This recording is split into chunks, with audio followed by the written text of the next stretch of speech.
Chakri, what is your view? Are we in for a long winter or we are nearing the end of this decline? Good afternoon. Thanks for having me. I think, the market is down about, Nifty is down about 10%. Earnings are down, if you look at the various sectors, so 15 to 10 to 15%.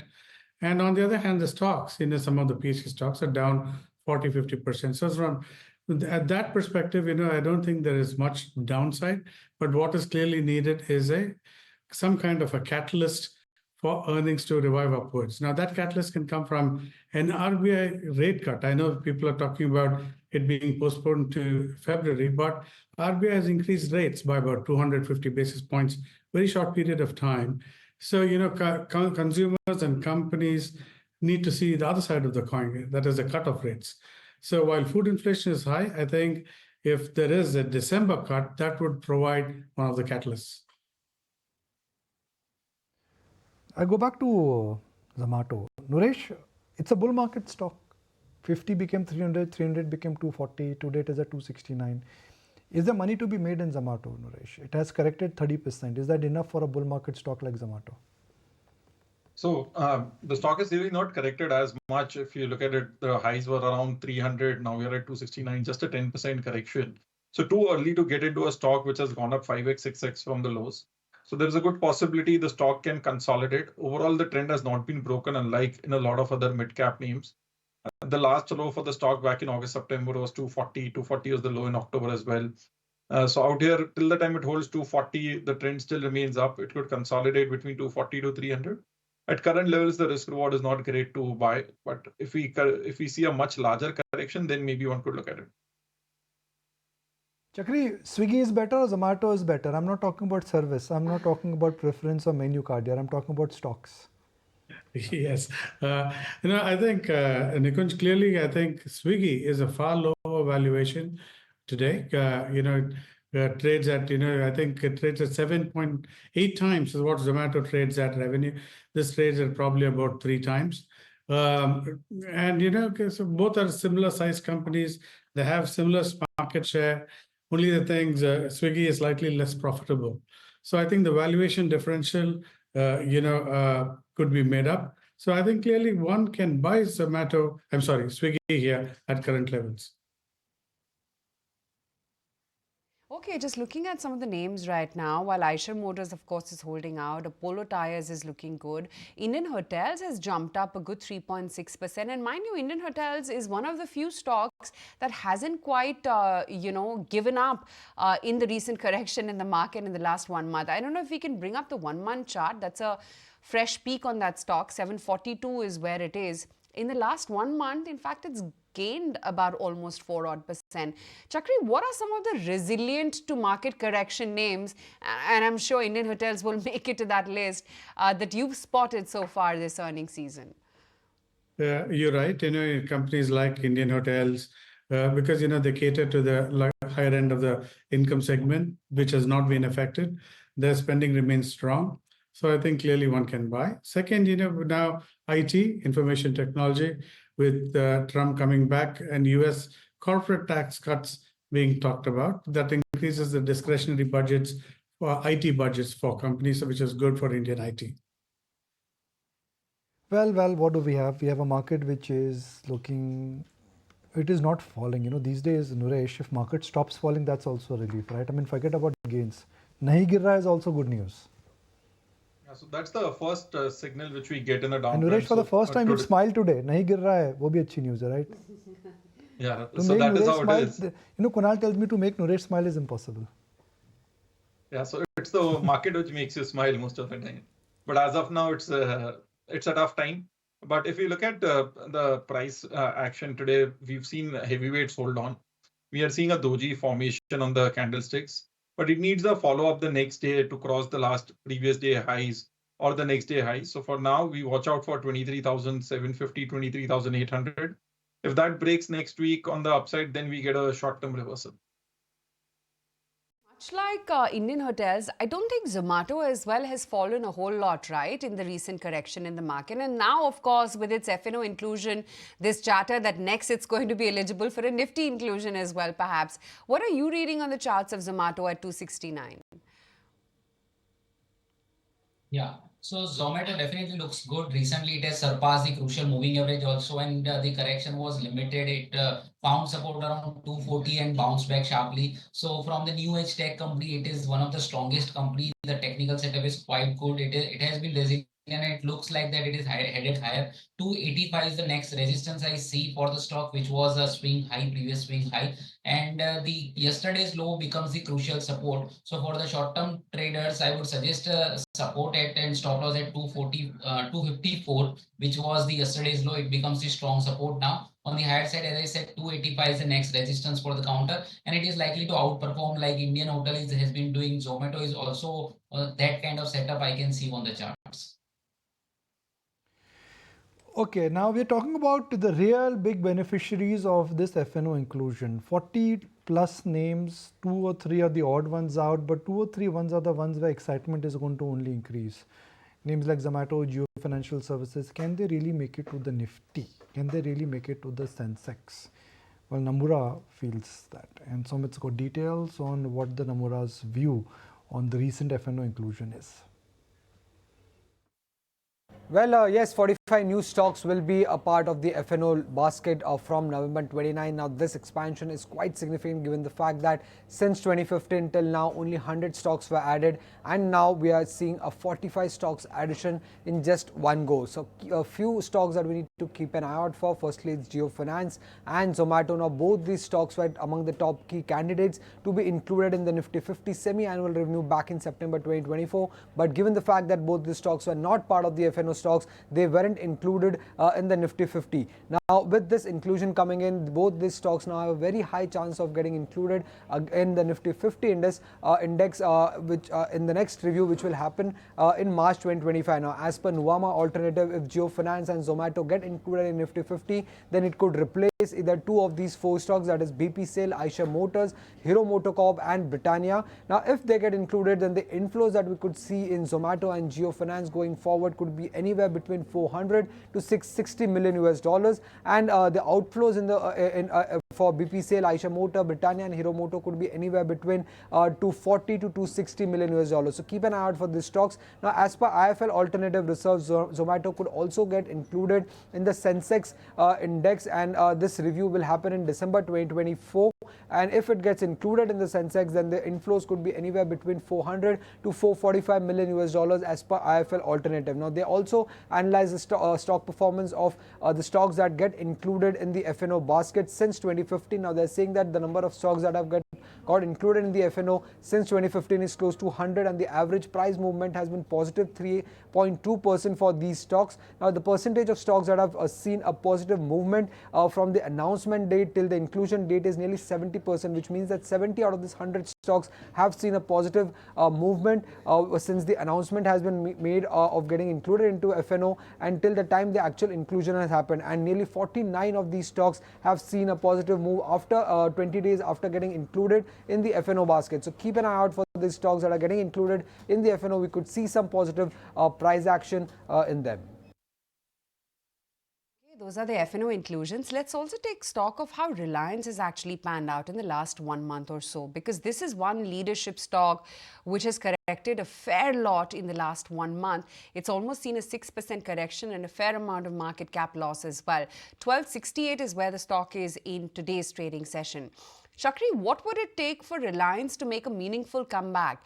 And after the recent correction, does it become a buy now? The Reliance as a stock is looking good right now, simply because, the sum of the parts valuation is in its favor. Many of the businesses are not reflected.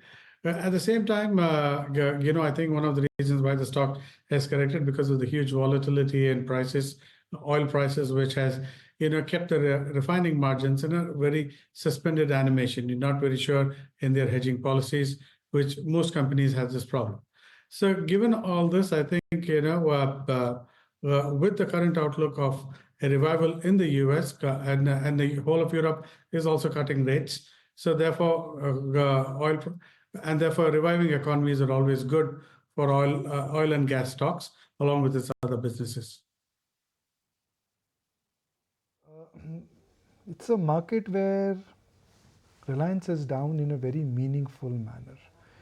Naresh, do we have a bottom in place finally for Reliance? I mean, is 1250, 1270, 1280 the level at which you should be a buyer in Reliance?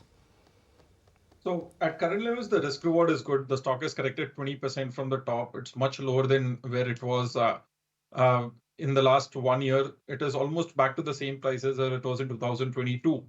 So the return for the last 2 to 3 years is zero. Out here at 1250 odd, I would expect a bounce back to 1400, or it could also be a major bottom for the stock.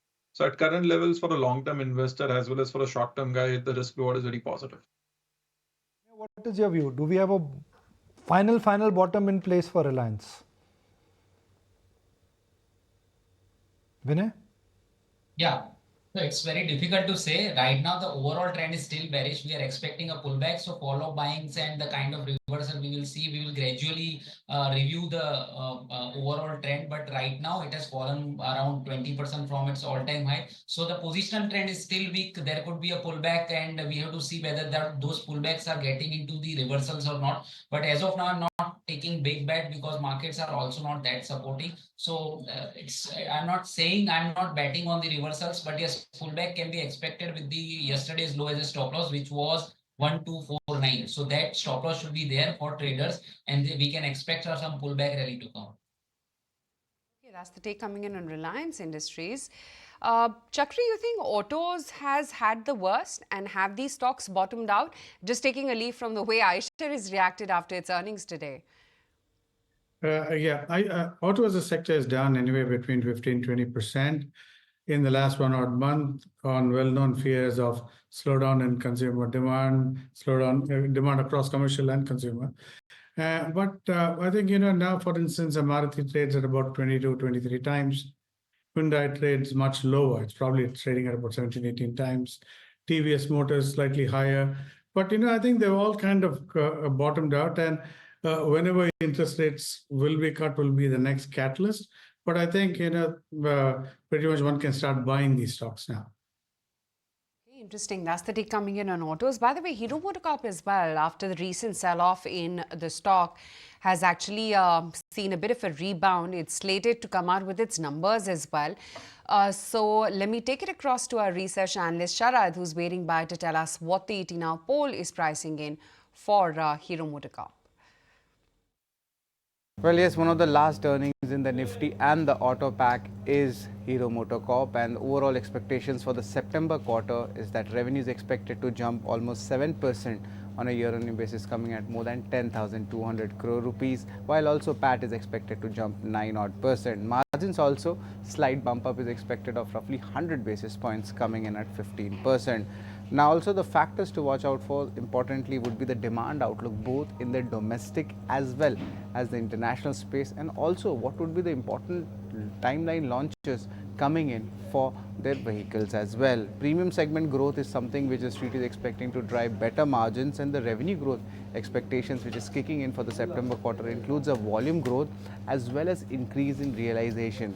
Now margins are also expected to increase because of better pricing mix. Also importantly, the improvement of share in the 125cc segment augurs well for the company, and that would drive a better product mix as well, and margins are likely to remain stable if we compare them on a sequential basis, as there is a stable input cost and a product mix. Another forgotten stock is Bajaj Housing. Chakri, good time to revisit Bajaj Housing. The IPO euphoria certainly has faded away. You're right, the euphoria is faded away.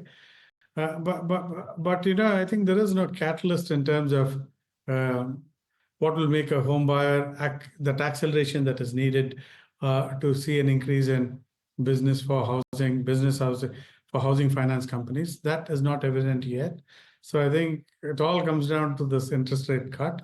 So I think we would wait for that. Naresh, for an options trader, what is a good strategy? Buy out of the money puts, buy in the money put, buy out of the money puts, or buy in the money calls? Because we could be in for a swing. I mean, the market bounces back, then out in the money calls would make a lot of money. If markets go down, that means out of the money puts will make a lot of money, because then everybody will think that we will head to 22,000, 21,000 and thereabouts. So safer strategy would be to write the at the money puts and buy some hedges. So maybe write 23,500 puts and buy 23,000 put as a hedge, so that major downside is taken care of. But overall, at current levels, even if there is not a sharp bounce back, we could see a pause going forward into the next week, at least given today's price action. So a better strategy is to do a put spread. Okay, that's the take coming in right now on these names. Want to take in some mid-cap strategies as well. Vinay, what would you opt out for? Okay, Naresh, let's get your strategies. So I'd still stick to large caps, which is where I would expect a bounce back in Reliance as well as ICICI Bank. Both these names are back to the support levels. ICICI Bank had good numbers and has come back to the same prices. So there I would expect a bounce back towards 1280, stop loss to be kept at 1240. Second would be Reliance, which is a buy at current levels with a stop loss at 1255 and a target price of 1300. Those are some BTST ideas coming in. Stick with the large caps. That's the bias really coming in right now. Reliance as well as ICICI Bank. Chakri, what about banks? Where is it that you would be adding perhaps more to your existing portfolio from amidst the entire banking pack? For banking and financial services companies, I would add, Power Finance and REC, both have corrected quite a bit. They now trade at under one-time book. Their growth trajectory are intact. Their NPAs are intact. Their NIMs continue to be good. They sold off with the rest of the pack. Sufficient amount of valuation comfort. So by REC, Power Finance. PFC, those are the buy calls coming in from Chakri within the BFSI pack. Naresh, how are REC, PFC looking on the charts? Because they too have sort of cooled off in the recent correction in the market. So PFC saw an uptick on the day of results. But with this market, what we are seeing, good results see a pop only for one day and then they fade off. The only difference is the stock has not been breaking 450, 55 levels, which is where it was pre-results. So the structure is positive. The stock has made 3 bottoms around 430. So as a positional view, one could keep a stop loss at 430 and would actually expect a move back to 550, 600 levels. Right. Okay. In the meantime, let's get you another ET exclusive. And here's a big setback coming for Ola Electric. The CCPA orders a detailed investigation into the deficiency in products and services. In fact, my colleague Samir Dikshit is back with us to get us more exclusive details on the same. So it seems that there are more trouble for the EV player Ola Electric, and it is because that CCPA, the Central Consumer Protection Authority, has ordered a detailed investigation into the matter pertaining to Ola Electric. The investigation has been ordered to DG BIS, and the letter or the order has been dated the 6th of November this month itself. And this detailed investigation pertains to the allegations that there is a lack of or the deficiency of the product and services. So if you remember, on the NCH, the National Consumer Helpline platform, there has been more than 10,000 complaints that was registered, and based on which a show cause notice was served to Ola Electric. And on 21st of October, Ola Electric in its response said that 99.1% of the complaint has been addressed. But when CCPA cross-examined, checked the claims that has been made by Ola Electric, it was found that these claims largely they are false. I mean, the sample size that was taken up by CCPA, and when these complainants were approached, surprisingly, 79.2% of the complainant, they mentioned that the problem or the issues are still, it is persistent, it is still there, and the complaint has been forcefully closed by Ola Electric. So that's a big allegation that has been raised. Based on this feedback, now CCPA has given a detailed investigation order to DG BIS, and what we are picking up from our sources that BIS will carry out the technical investigation, and they are likely to submit the report to CCPA in next 15 days. And when the investigation report will be submitted to CCPA, they will further examine it. The process suggests that once again Ola Electric might be given a chance to share their side or what sort of response they have to give on the investigation report.